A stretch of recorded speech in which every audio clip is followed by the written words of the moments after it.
Messieurs, dames, bonjour. Je tiens tout d'abord à remercier les organisateurs et nos hôtes marocains pour cet accueil formidable. Ce ne sera pas la langue de Molière, mais presque. Je ferai un effort. Donc, tout d'abord, je voudrais faire 5 observations au niveau du diagnostic et 5 commentaires sur la gouvernance. Comme ça, le problème se cerne plus ou moins, j'espère. En ce qui concerne la perspective, il faut quand même qu'on fasse un tout petite excursion à l'historique. Si aujourd'hui on est capable de nourrir ce monde, et si on le sera encore en 2050 quand on aura 9 milliards de personnes, c'est notamment grâce à la recherche, à la science et au fait qu'on a pu appliquer tout cela d'une façon plus ou moins efficace. Et quand je dis on, je dis tout de suite, ce n'est pas seulement les gouvernements, il s'agit notamment aussi du secteur privé. Je crois que les dernières 50 années nous ont donné quand même une perspective fantastique sur ce qui est possible et ce que nous sommes capables de faire. Un doublement de la population et une croissance de 25% des calories disponibles par tête. Ça, c'est acquis. C'est acquis, bien sûr, à un certain nombre de coûts dont je parle. Mais quand je parle notamment des problèmes d'aujourd'hui, c'est un problème aussi qu'historiquement, les dernières 10 années, on a vu un sous-investissement dans l'agriculture. Un sous-investissement qui commence peut-être maintenant aujourd'hui à se réparer un tout petit peu. Je vous rappelle les récents accords de l'Aquila et les fonds de Pittsburgh, un fonds d'ailleurs dont il faut encore définir tout à fait les modalités d'application. Et il n'y a pas si longtemps, les chefs d'État à Maputo, les chefs d'État africains avaient décidé de dédier 10% de leur PIB à l'agriculture. Cela ne s'est pas fait. Et donc, on reste avec un problème véritable de sous-investissement. C'est le premier problème que j'aimerais bien vous citer. Je crois qu'il y a des grandes perspectives, aussi bien pour l'agriculture que pour l'utilisation de l'eau. Et n'oublions pas, 70% de l'eau utilisée dans ce monde, l'eau de surface est douce, et de l'eau utilisée en agriculture. Donc, les problèmes agriculture et eau sont tout à fait liés. Puis, bien sûr, je crois qu'il faut être très conscient d'où on trouve aujourd'hui des problèmes de faim, de pauvreté.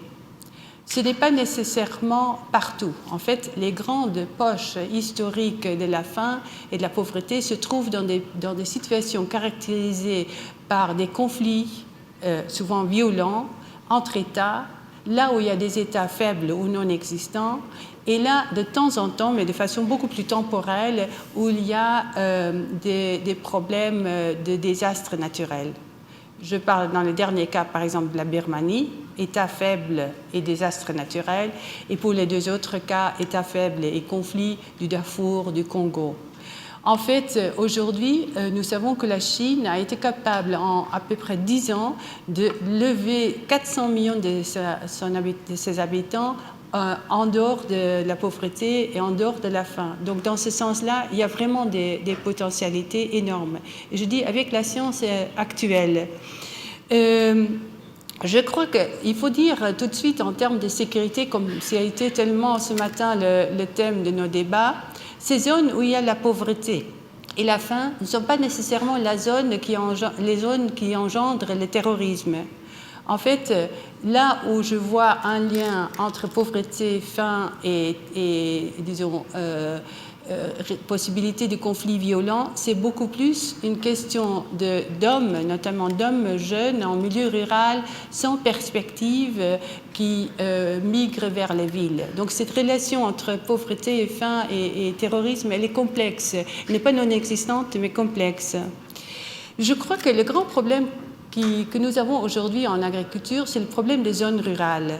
Les jeunes ne veulent pas rester en milieu rural pour des raisons évidentes, c'est parce qu'il n'y a rien à faire, parce que le travail agricole est dur. Et on aura dans un futur bien proche des problèmes énormes de main-d'œuvre. Une population toujours plus petite agricole qui doit nourrir une population toujours plus grande urbaine. Ça se fera seulement si on arrive à trouver des moyens de mobiliser des capacités d'entrepreneurs dans les populations rurales. Autrement dit, être agriculteur, ça doit vous donner de la fierté. Sinon, les jeunes ne vont pas rester. Et donner la fierté, on ne le fait pas en travaillant avec les mains dans la boue.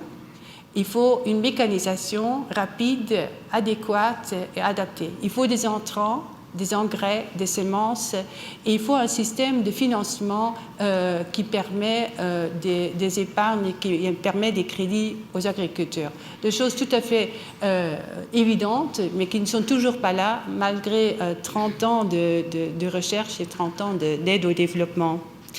Je crois qu'un autre constat au niveau de la technologie, c'est le constat de la technologie mondialisée.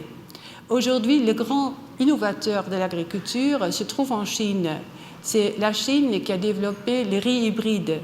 Ce sont les pays en dehors de l'OCDE où la croissance des OGM est nettement plus élevée. L'Argentine, l'Afrique du Sud, l'Inde, de nouveau la Chine, sont là les pays qui sont très ouverts à l'utilisation des technologies modernes.